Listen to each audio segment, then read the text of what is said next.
Assalamualaikum warahmatullahi wabarakatuh. Bilal bin Rabah. Seruan tauhid yang mengguncang Makkah. Di tengah panas pasir Makkah yang membakar kaki, lahirlah seorang anak dari rahim perbudakan. Kulitnya hitam, tubuhnya kurus, dan hidupnya tak dianggap lebih berharga dari debu. Namanya Bilal bin Rabah. Ia bukan bangsawan Quraisy, bukan pemilik harta, bukan pula tokoh terpandang. Ia hanyalah seorang budak Habasyah milik Umayyah bin Khalaf, seorang pembesar kafir Quraisy yang dikenal kejam dan bengis. Namun, Allah menanamkan sesuatu yang tidak bisa dirantai oleh siapapun. Iman, cahaya Islam masuk ke hati Bilal ketika Rasulullah mulai menyeru tauhid secara sembunyi-sembunyi. Berita tentang Islam sampai ke telinga Bilal.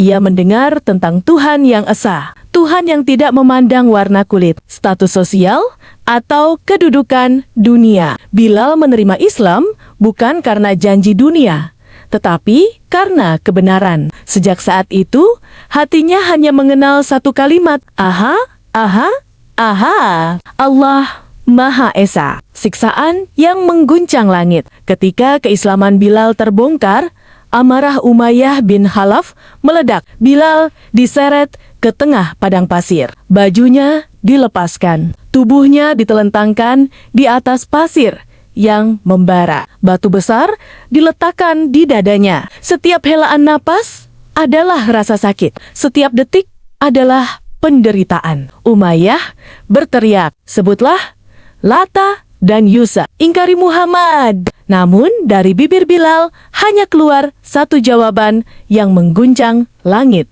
dan bumi. Ahad, ahad. Tidak ada makian, tidak ada teriakan, hanya tauhid. Rasulullah bersabda, sesungguhnya Bilal adalah orang yang pertama kali mengumandangkan tauhid di tengah penderitaan.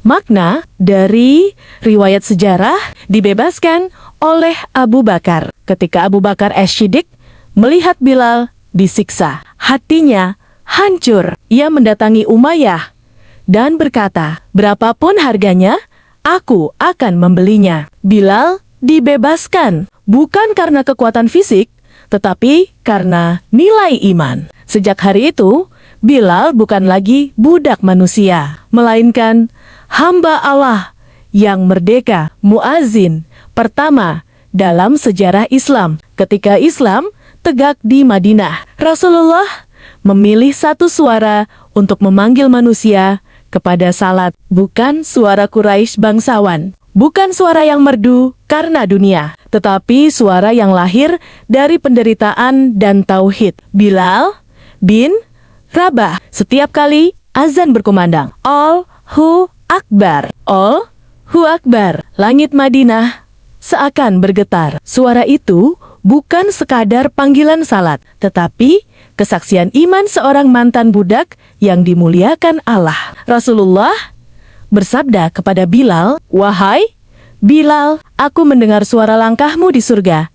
Hajar, Bukhari, dan Muslim. Saat Rasulullah wafat, ketika Rasulullah wafat, Bilal tak sanggup lagi mengumandangkan azan. Saat sampai pada kalimat Asyhadu anna Muhammadar Rasulullah, suaranya pecah, tangisnya tak tertahan. Seluruh Madinah menangis. Sejak hari itu, Bilal berhenti menjadi muazin di Madinah. Sejak hari itu, Bilal berhenti menjadi muazin di Madinah. Karena baginya, azan tanpa Rasulullah terasa hampa. Pelajaran dari Bilal bin Rabah. Kemuliaan tidak ditentukan warna kulit. Keimanan lebih berat dari batu yang menghimpit dada. Tauhid mampu mengalahkan cambuk, rantai, dan siksaan. Orang yang sabar dalam iman akan diangkat Allah derajatnya. Allah berfirman, sesungguhnya yang paling mulia di sisi Allah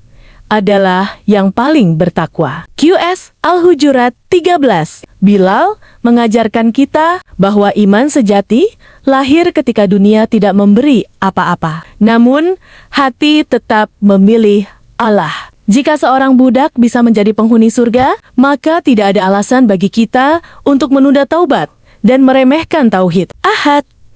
Ahad, kalimat itu masih bergema hingga hari ini, mengguncang hati orang-orang beriman.